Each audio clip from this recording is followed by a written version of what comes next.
Hi everyone, this is Miss Riley. And so I am going to show you a couple things today, and that is going to be the things that we should have, or at least some of the things that we should have in our box, our equipment box. And the other thing that I'm going to show you is how to get started cutting metal. And so these are the boxes that we have. And before we start opening up the boxes or getting into the supplies, there are a couple things we want to make sure that we're doing. We want to make sure that we are being safe. And so when we're getting ready to cut metal, one, we need to always make sure that our eyes are covered. If you have regular glasses, then you can just use your regular glasses. If not, inside your box, there is going to be a pair of safety glasses, and you would want to make sure that you are wearing these the entire time that you're cutting metal, because shards of metal in the eye are not going to be pleasant for you, your family, or me. And so you want to make sure that you have those on. I have regular glasses. I'll be fine wearing these. The other thing you want to make sure that you're doing when you get ready to sit down is you want to make sure that you are wearing shoes. So shoes need to be on the feet. And the reason for that is little pieces of metal will most likely hit the ground when you are doing this. And in order to make sure that those pieces of metal don't get stuck in your foot or somebody else's foot, we want to make sure that one, we're keeping everything nice and clean down below, but we're also wanting to make sure that our shoes are on. The other thing that we do in order to make sure that the floor is being protected and the carpet or whatever you're working on is we generally will put a towel down. So you either want a towel or a blanket below your feet to be able to catch any of the metal that drops as you're cutting. So there's my towel, and I'm just going to lay that right underneath my feet. So make sure that you have, you know, where your safety glasses are, you know where your towel is, so it's down below your feet, and that you're in a nice space to work, that you are not going to interfere with anybody.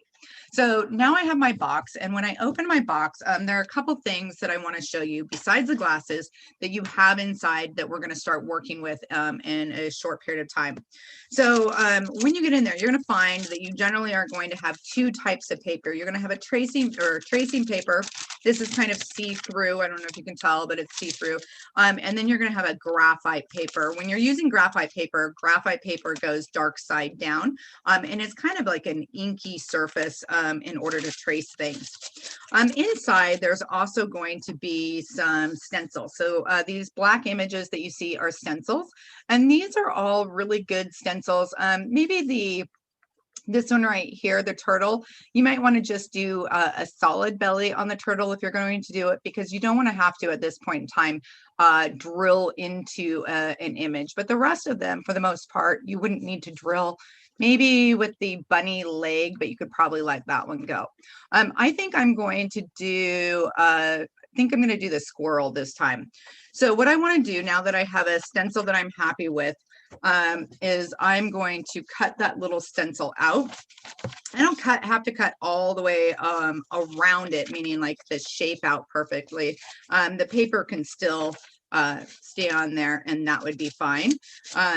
But I'm going to just cut this out, and it should be about like this right here. So that's what you're wanting. So now I can put my stencils to the side because I don't need them. Now, if you don't like the stencils I have, you can print off a different stencil that you like. You just want to make sure that your stencil is going to cut or fit onto the metal that you are using. If you do not have a printer, that is actually what that tracing paper, that see-through paper is. So if you were to print it or get it up on your computer, you could actually lay this against the screen and then trace it out if you have a different image that you want to create and you don't have a printer. So that's what this is for. But in this case, I have a nice little stencil, and it works, and then I have a piece of metal that it will fit on. So the first thing I'm going to do in order to make sure that this gets glued to the surface and dries is I'm going to grab my glue. So two of the things that you were told that you were going to need early on in this class is you were told that you were going to have to buy your own glue, and that you were going to have your own, this is an erasable Sharpie. They're not as good. You're going to want an actual Sharpie. And the reason for that is, of course, I can't find a Sharpie in my little container, so we're just going to use this one for now.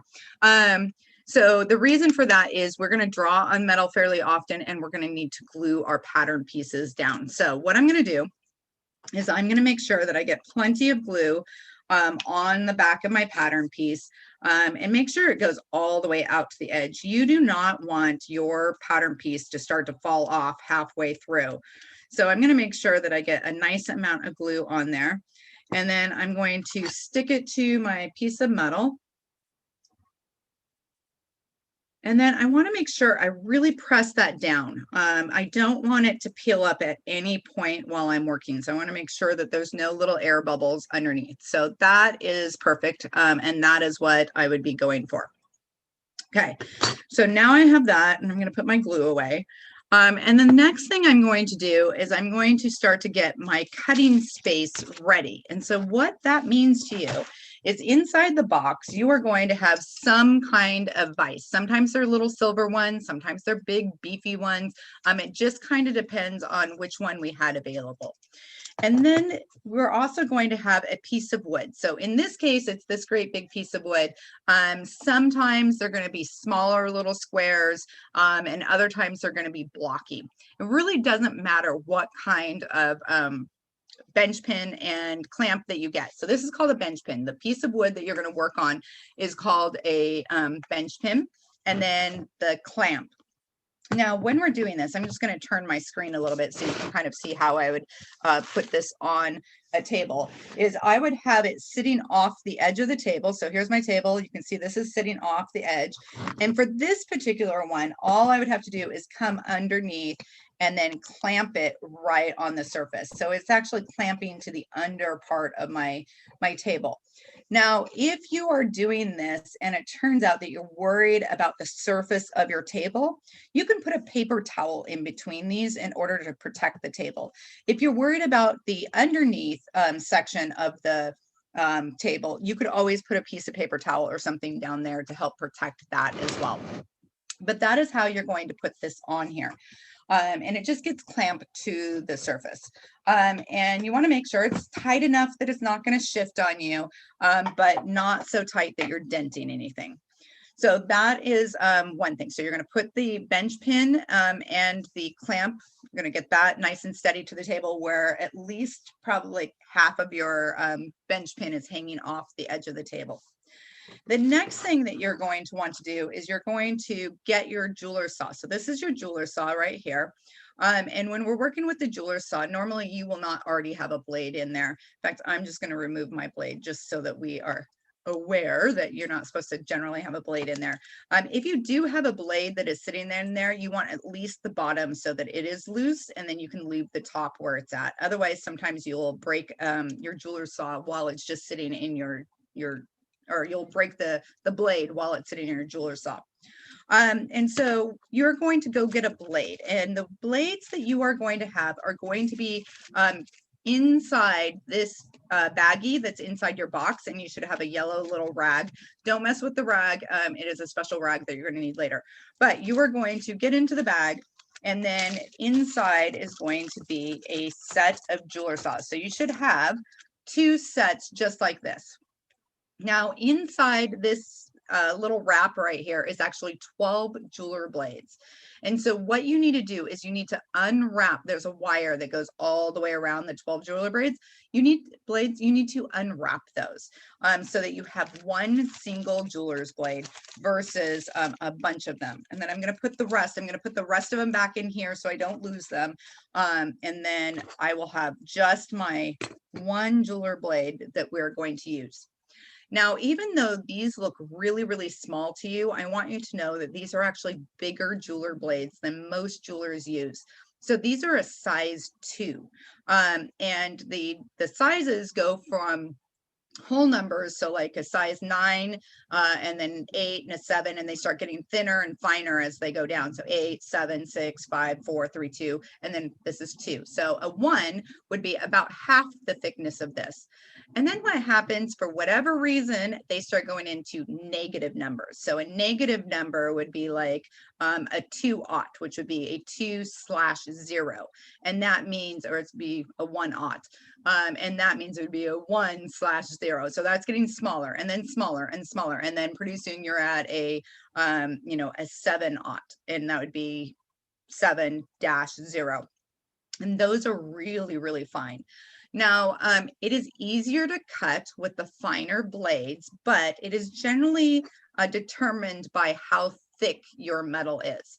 And our metal is a 16 gauge. So this right here, that 2 is going to be a good thickness. So you're less likely to snap the blade, and yet you'll still be able to cut through the thicker metal that we have. So the next thing we want to do is we want to get our jeweler saw ready. And then we're going to take our finger and we're going to rub it up and down the blade. And you're going to find that one side of the blade is really, really smooth. And then the other side, your finger is going to kind of get stuck as you're going across it. You want your finger to get stuck on the way up the blade, because what that means is if your finger is getting stuck going up the blade, it means the teeth are facing down, and that's what your finger is getting stuck on.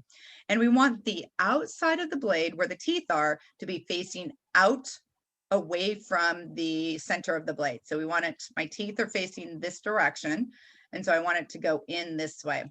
Now, if you're looking at the top of this, we always start working with our top.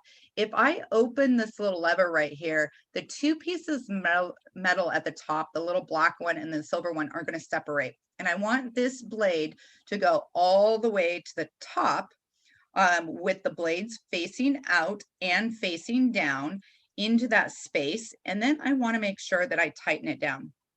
So when I tighten it down, I need to make sure that my blade is straight. There, you kind of see that better. I don't know if you can see, but there is a little bow to my blade. And that's because if it wasn't hooked on this edge, it faces down. Now, if I keep it that way and I work with it anyway, what's going to happen is that is a guaranteed break. I'm going to break my blade because my blade actually has to bend back up in order to be straight. So I'm going to correct it again and loosen up the little tab. Make sure that my blade is facing straight down. And then I'm going to tighten that. And now you can see it is straight. Hopefully you can see. There you go. Completely straight. So the other thing that I want to make sure is I want to make sure that the blade, when it is facing straight down, that it is going halfway down that little black bar. So the little line, the little piece of metal there, I only want it to fit halfway down. And the reason for that is when I tighten this up, I need to give it enough space that when I push to tighten it, that there's enough room for it to go into. So I want it halfway down. I'm going to mark it on it with a Sharpie just so that you can see where my blade is sitting just a little bit better. That is where my blade is sitting. So my blade just kind of ends right there. You can see it's a little wiggly. My hands are wiggly apparently. Okay, but that is where I want it. Now, if I was going to cut something that had a hole in it, I would then have drilled the hole, and then I would have fed my blade through that hole and then tightened it up. But because I don't have anything with a hole in it, mine is just doing a shape. What I'm going to do is I'm going to put this, generally you can put it on your, the little crook of your bench pin. So if this was your bench pin right here, you can kind of put it into that space in order to hold it so it doesn't slip on you. I'm going to use my table right here. So I'm just going to put this kind of on my table and move that down just a hair so you can see what I'm doing.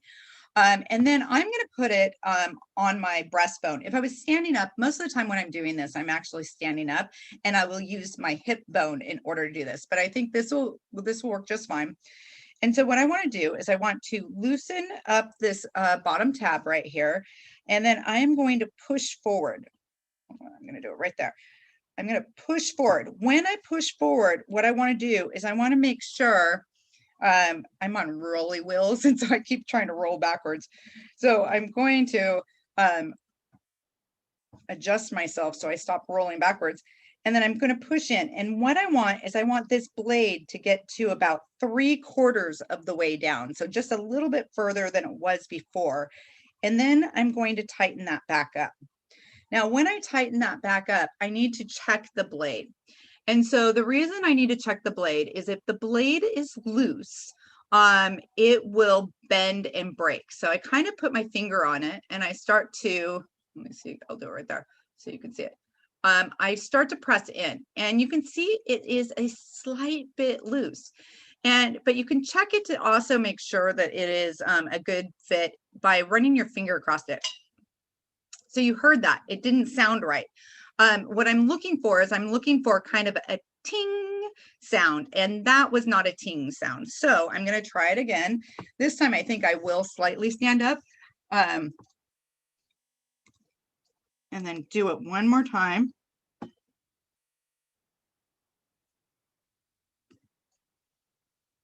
I will check the blade again.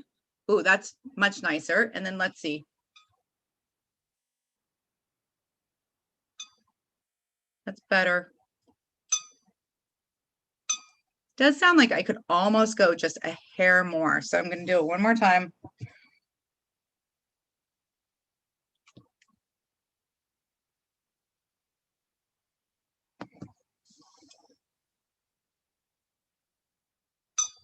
Okay, that's better. Okay, so I can push on it. It's not that loose and I'm getting kind of a ting sound. So I'm pretty happy with it. And then what I'm going to do is I'm going to switch cameras on you so that you can see from a different point of view.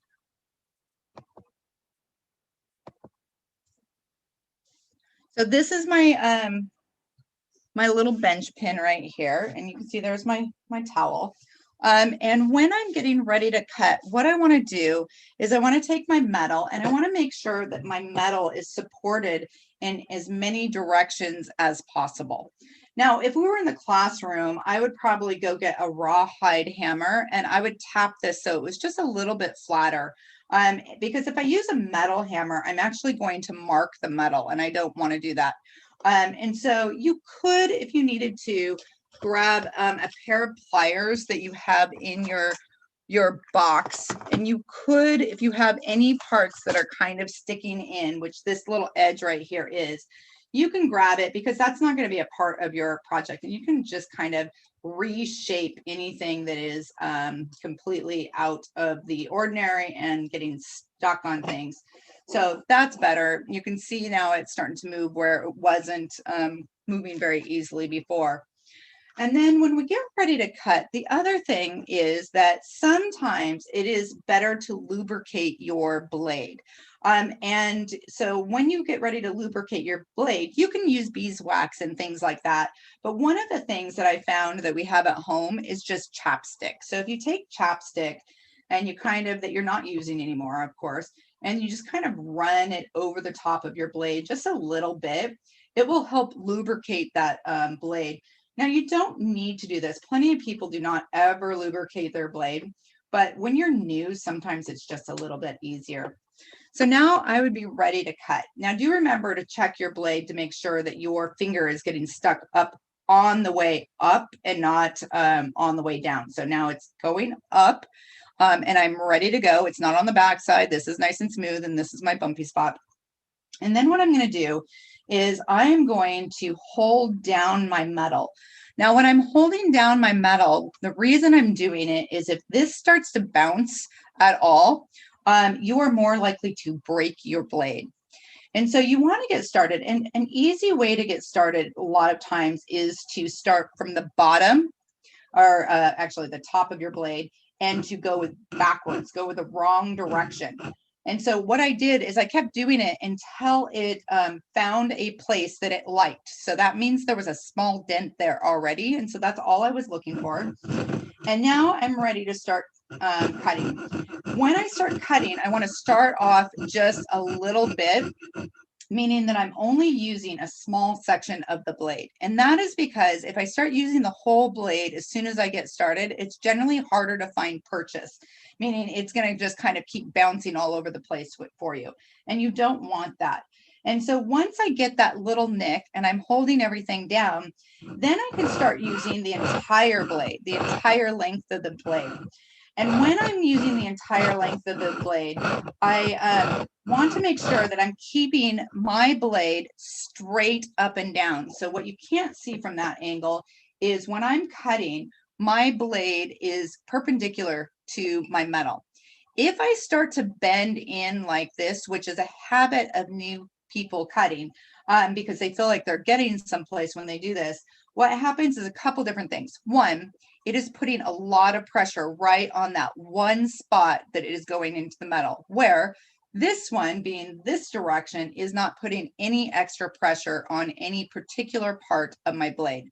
So that's one reason. If you find yourself breaking blades, most likely you're doing this.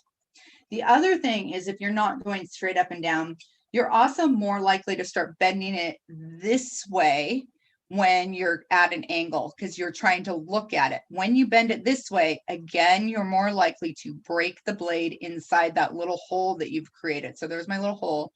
And if I were to take my blade and I would bend it sideways, I would break that blade. So I want to make sure that I'm holding my piece of metal straight down, just like this, with my fingers completely clear, that my metal is supported on at least 3 of the sides by the wood, and that I am using my full blade as I'm going through.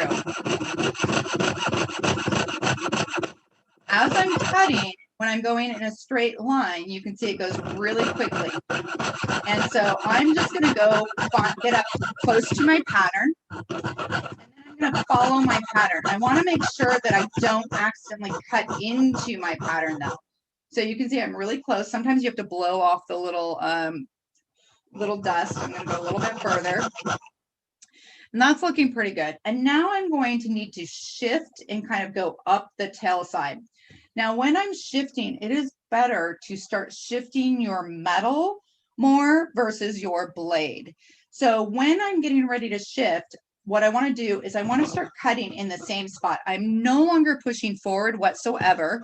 I'm staying in that same exact spot. And then I'm slowly starting to shift the metal. And the reason for that is, as I continue to cut in that same exact spot, I'm actually creating a slightly larger hole than what was there when I just cut it into it for the first time. And so I just keep shifting, and now it's going in a different direction. You can see for the most part, my blade is stayed in the same direction. It's still kind of facing towards the back. And then I can start cutting forward.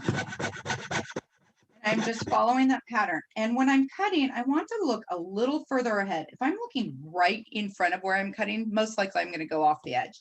Where if I'm looking slightly ahead, just like a kind of a millimeter or two, you're more likely to get a nice, decent cut. So I'm going to keep going.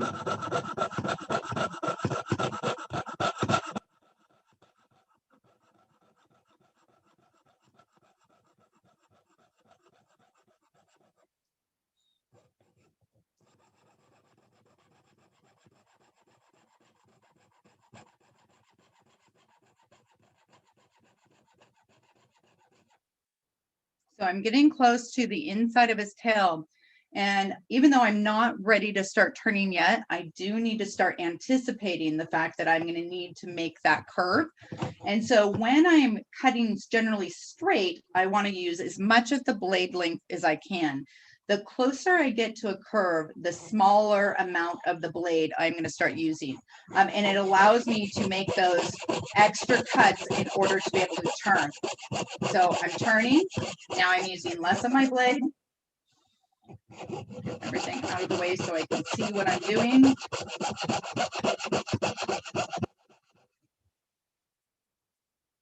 Now, if I just turn my blade at this point, I will end up breaking my blade because I will actually twist the blade where it's sitting. And when I twist the blade, it will snap.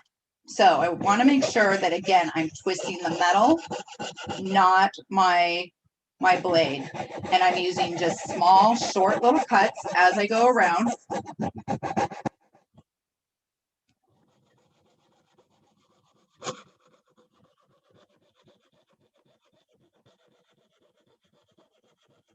Now I'm straight again. Entire blade. I'm down to the tip, and so I need to go in a different direction now. Now, As a newbie, what I could do is I could just cut straight. It's going to have more, I'm going to have to cut more, but I would be less likely to break my blade shifting to go up the other side of the tail. But you guys know the secret, and that is short little curves, slowly, slowly, slowly changing the blade. If you start to feel it get stuck a little bit, just slow down and stay right where you're at.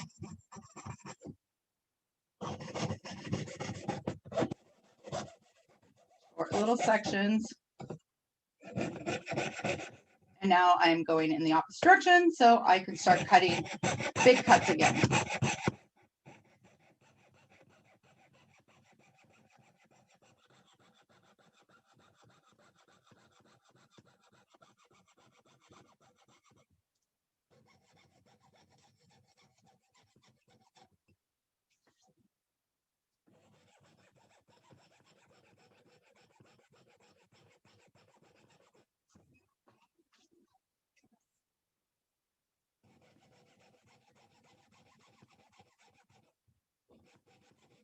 Now, I do want you to notice that how close my finger is to that blade.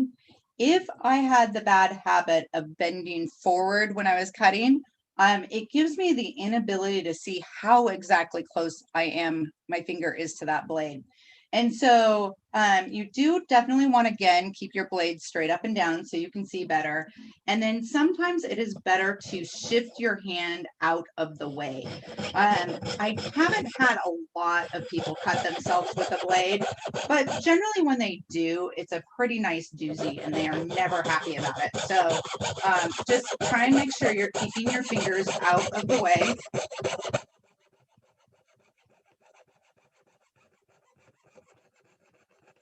If you do feel like it's getting tight again, meaning like you need more lubrication, feel free to stop and lubricate your blade again.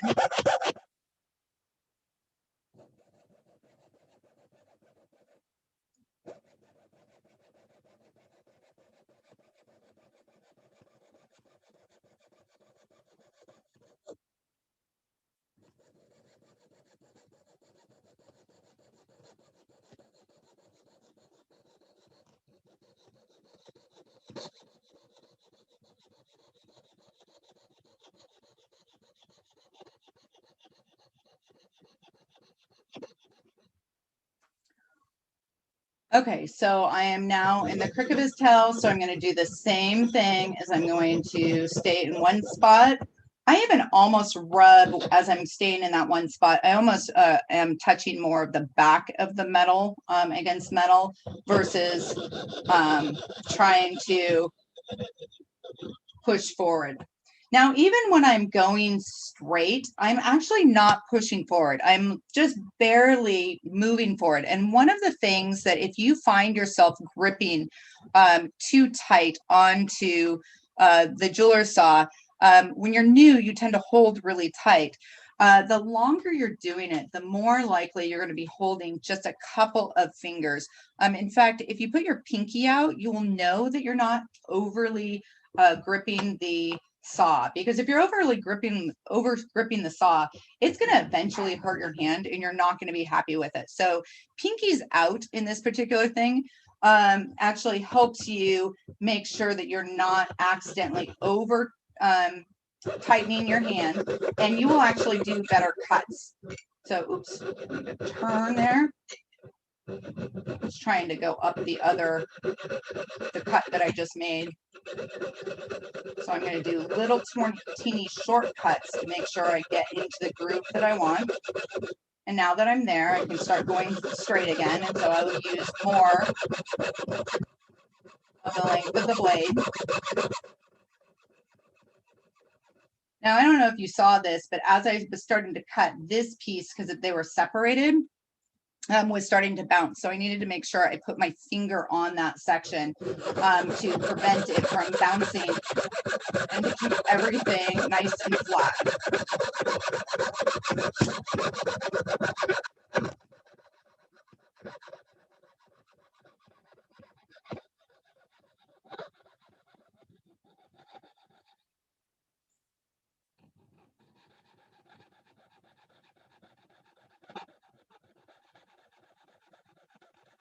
Now, if you're going to make an arrow, remember to make it on the side of cutting a little too far out versus into your pattern, because you can always file something down, but you cannot ever put metal back after you've accidentally cut it too much of it off. So little teeny short cuts again, and now I'm back into a straight mode.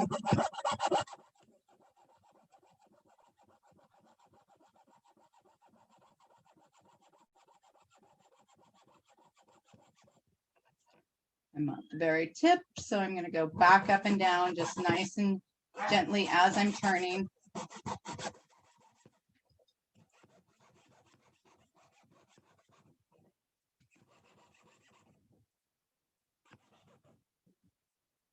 If it does get stuck, I don't know if you can see, but I just got stuck, and it's because my blade is a little twisted. And so all I need to do is put it, so let it kind of straighten itself out, and then tap a couple times without holding on to anything, and it'll untwist itself. So now I'm going to go with the short little blades, the little cuts again.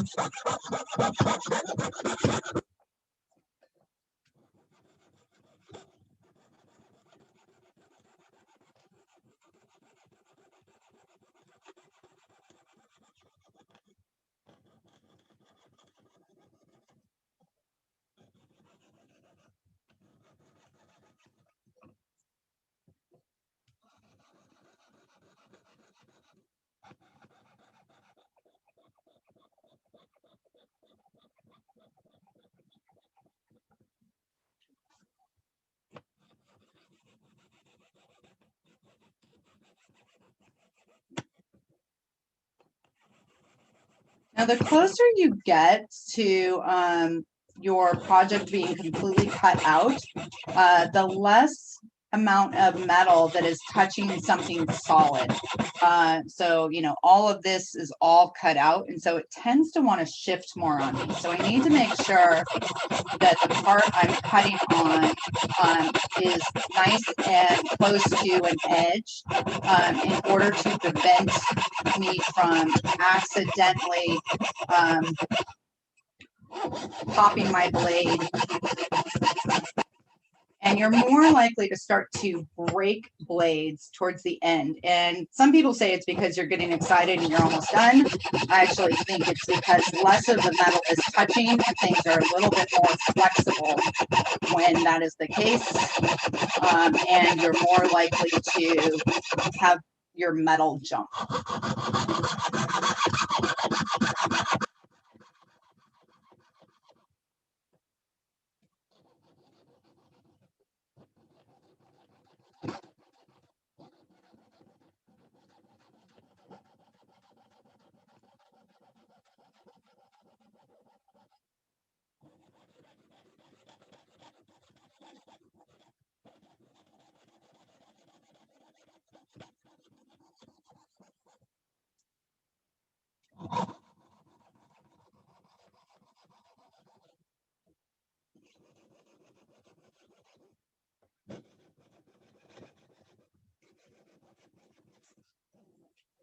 I don't know if you can tell, but a little piece of my paper is trying to come up. So I'm holding it with my fingers.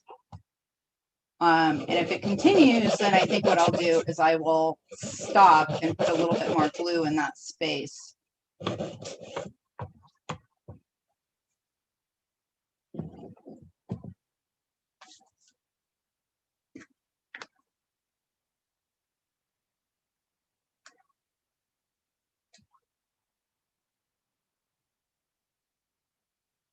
Now, often in class, we actually use cement glue because it stays better, stays longer, but it also is really a pain in the butt to get off. Now, what I should do is I should wait for that little piece to glue itself back down so I don't have to worry about it. And if it continues to flip up, then I will do that.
cuts.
So I don't know if you notice, but my metal is popping more, and it's because of what I was talking about earlier, that there is not a lot of it actually being held in by the supporting metal on the outside.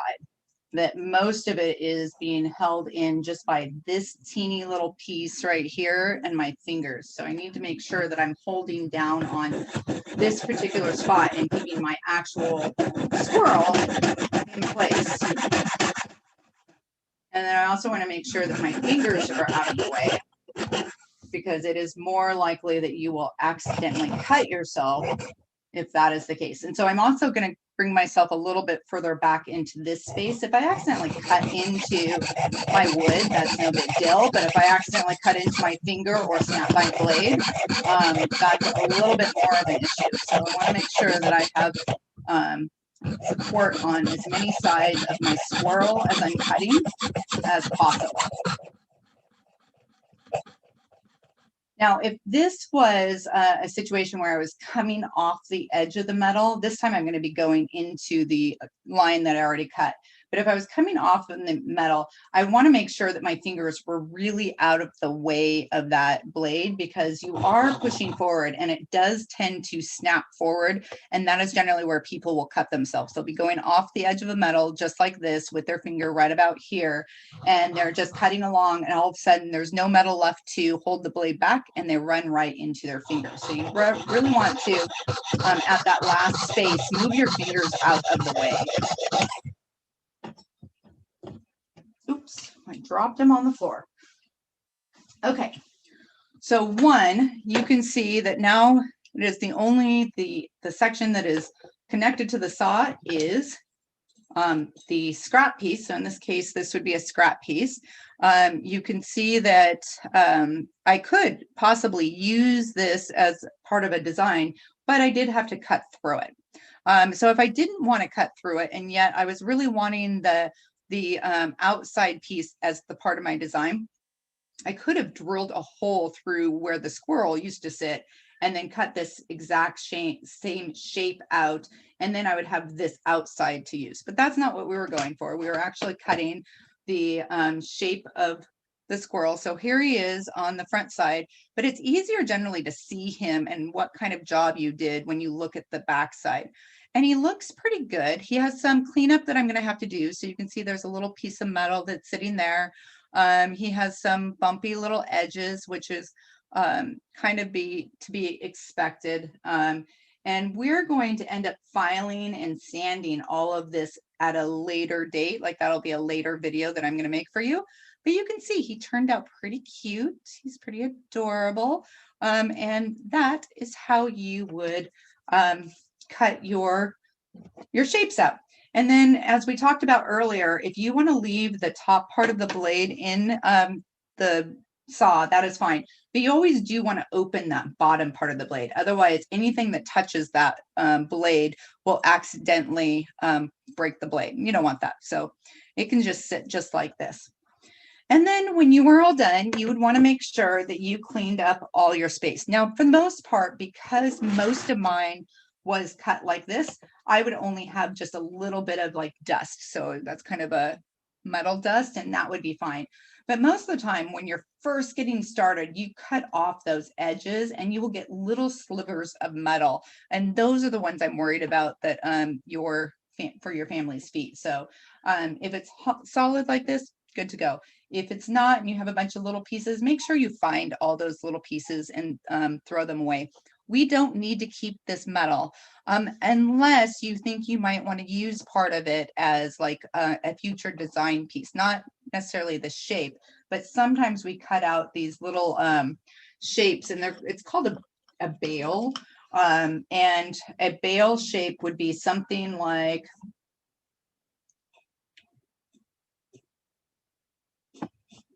kind of like this. It's like a little weird triangle thing. And then what we do is we bend it over, and that becomes where this, after we bent it over, it's more a shape like this. And that is where the chain would go through, so a chain would kind of travel through it that way. So if you think you might be interested in learning any of those kinds of things, you can keep this piece, just toss it back in the box, keep it for a while, and then if you don't need it, you can get rid of it later. But I hope you enjoyed yourself. I hope your project goes well, and I will talk to you guys at a later date. So bye.